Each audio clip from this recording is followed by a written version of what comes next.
Dans votre 20h aussi, des mises en garde contre les maladies liées au tabac pour tenter de réduire le taux élevé de fumeurs et le financement innovant pour lutter contre le tabagisme au Gabon. Eh bien, les questions ont été discutées entre experts du ministère de la Santé publique. Le point avec Gabriel Guillain-Limami.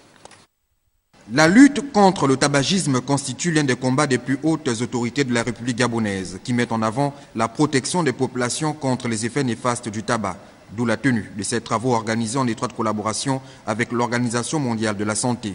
L'organisation des ateliers sur les avertissements sanitaires et emballages des produits de tabac et sur le financement innovant de la lutte anti-tabac du Gabon matérialise une fois de plus l'engagement des plus hautes autorités de notre pays, en tête desquelles le président de la République, son Excellence Ali Bongo Ondimba, à mettre en place des stratégies préventives et innovantes en vue de réduire de manière significative le danger qui guette notre population suite aux ravages occasionnés par l'usage du tabac.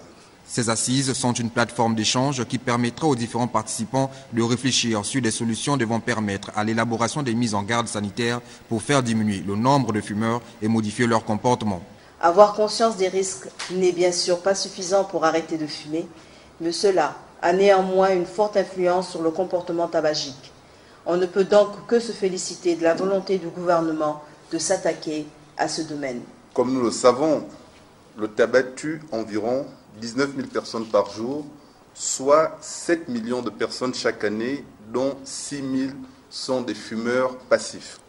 Il nous appartient, nous, acteurs de la lutte contre le tabagisme, de développer des stratégies visant à éviter que ces derniers ne tombent dans l'addiction tabagique en mettant en œuvre la convention cadre de l'OMS pour la lutte anti-tabac que notre pays a ratifiée en 2009.